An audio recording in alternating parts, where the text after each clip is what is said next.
First up, taking a cue from TEA, secondary schools and NEISD are contacting online students who are failing more than 2 classes to get passing or get back to campus. The letter is basically saying that with notice, you have 2 weeks to get your grades up if you are failing 2 or more courses. And we are sending a letter out today on Monday to give that 2-week notice that we would need you back. However, parents have to make decisions that are best for their child. And so if there is a medical reason, they can let us know this medical reason and we will waive that. Or if a parent just doesn't feel like it's okay to bring their child back, then they would have to meet with one of the administrators or counselors to basically promise that I'm going to work to get my child passing. A few juniors and seniors will be inducted into the National Honor Society today at 4:30. Students will come to the courtyard briefly to be congratulated. And over 20 students were honored last week on campus after achieving national merit recognition on the PSAT. With the pandemic affecting so many people, no one could really afford to have a car crash this year. So here's Ethan Blanchett with the leaders of the Safe Driving Club offering a new incentive to keep you safe on the road. Distracted driving is one of the leading causes of car crashes today, so CTJ students and faculty have teamed up to create a club that hopes to get the word out about the importance of driving safely. The Johnson PTSA Smart Driving Club is a club that empowers students and the community to drive less distracted. Our motto is keep your eyes on the road, not your phone. Safe Driving Club is one of the best clubs we have on campus to promote the safe driving, no texting and driving of all our students in our community. Melinda Cox is one of our parents that kind of runs it, but it also has a great group of students that also get involved with things here that happen on campus, but also in the community as well. Most clubs don't talk about safety. A Spanish club is usually not that dangerous. But safety in this club is the biggest word that they hope to get out there. We hope we can continue to help stop this texting and driving. We have passed a law with the San Antonio City Ordinance a couple years back. That has really made an impact, and you're 23 times more likely to get in a car crash when you drive distracted. So our goal is to save lives and cause less wrecks. This year, the Safe Driving Club has upped their ante by awarding 2 students a prime parking space each week. We have 2 safe driving parking permits that we award to students, and they get identified by either I see a kid that's driving extremely safe, either before school or after school, or one of the officers does. So we also have included teachers in on that as well. So we have a safe teacher spot as well.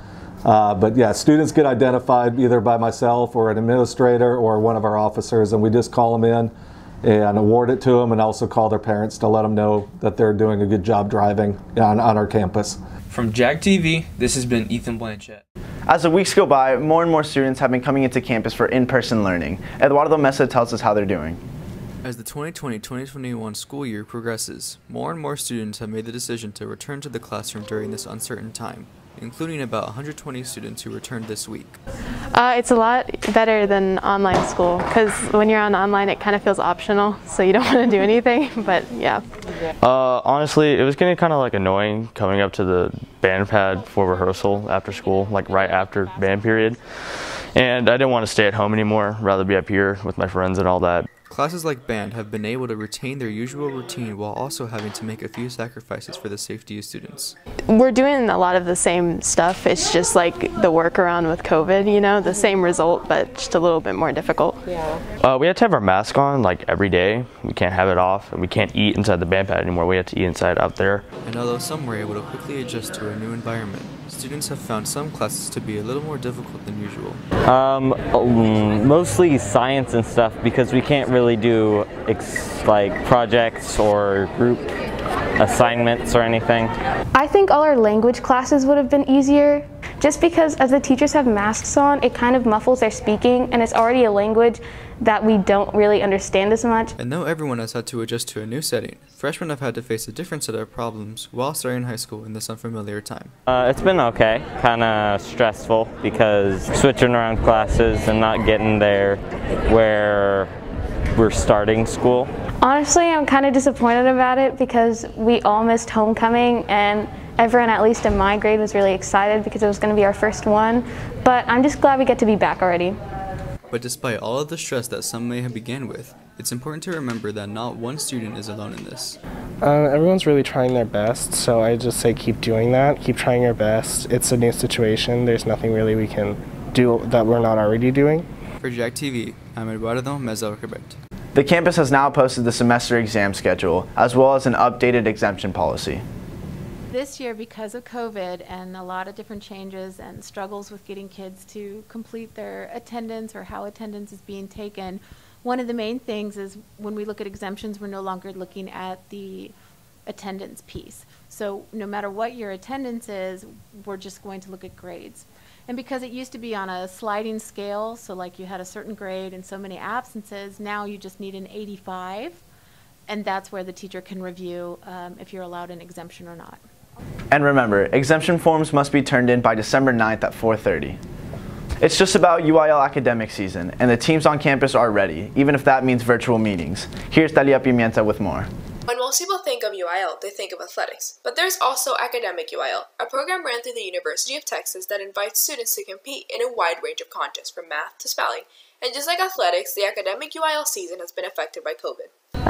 It has every subject. It has different math, science, CTE courses like accounting, computer applications, computer science, plus we have journalism, one-act play, debate, speech. I'm trying to think of everything. Oh, English, social studies, current events. I think that's it. In the future, UIL meetings are expected to be conducted in person using the same safety precautions as school, masks and social distancing. From last year to this year, we have been doing more virtual meets than we've ever done before. We've always done one virtual meet it's called Best of Texas, but this year everything has been virtual so far, and we're hoping that by spring we can move back to in-person meets, but until then we basically meet everybody and coach virtually and also compete virtually. If you're interested in joining academic UIL, contact the sponsors of that specific subject, ask your teachers, or email Ms. Turner Gray, the academic UIL coordinator. I think it's important because it proves to colleges and to other people that you are willing to go outside of just the school day in order to excel academically. So it looks really good on college applications, on resumes, and people understand what it is, especially if they're from Texas, so they know that you're not only testing and against everybody in the state of Texas, you're also, competing with kids at your school to be able to be on that team. So it looks really good. Academic UIL also provides students a way to improve their skills by working as a team to prepare for competitions. My favorite activity was in number sense for weekly practices. We would all have like a competition to see like who had the most square roots and squares memorized, and that was just like a fun way to get those memorized. Academic UIL allows students to get to know students from other schools, spend time with friends, and dive deeper into the subjects that interest them. It's just interesting to see another school on the other side of the city, just how different it is from Johnson. And then I feel like it's a really good learning experience as well, because it encourages you to study whatever it is you're participating in. I did a lot of practice.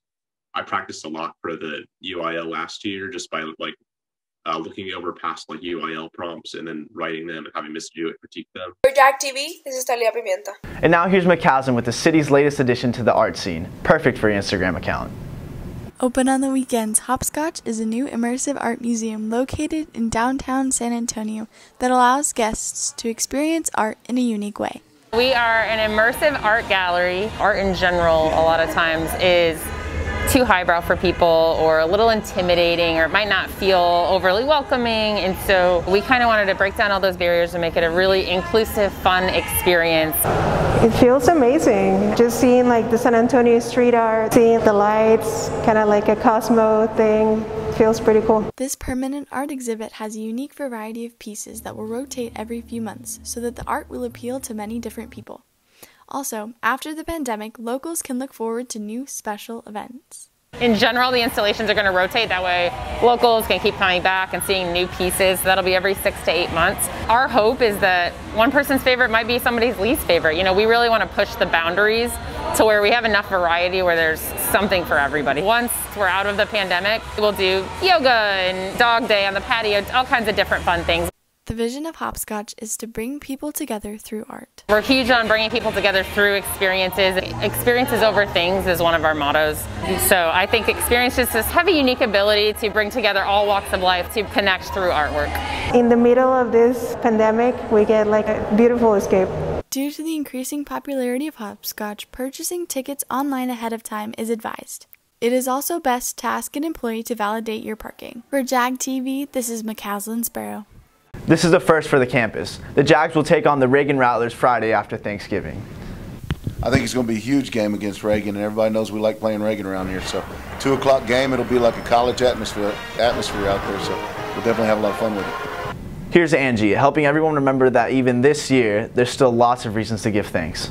Student responses to an age-old question serve to remind us that despite the events of 2020, there is always something to be thankful for. Well, first, obviously, I'm thankful for my family and my friends. I'm thankful for my family's health and random acts of kindness.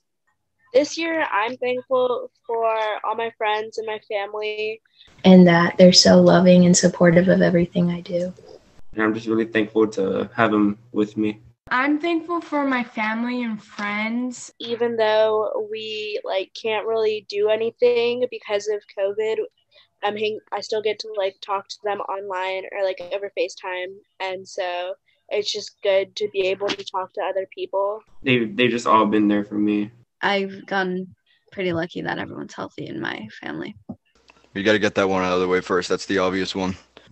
I'm thankful that I got closer to my family over this quarantine. I've shared more laughs with them and more memories that I'll cherish, and just had heart-to-heart conversations with them that I don't think I would have had if quarantine didn't happen. That I have the privilege to have good Wi-Fi, especially during Zoom meetings and everything, and then my parents are able to afford all of these things that make Zoom and make going to school possible. I was thankful that I was able to go from middle school to high school.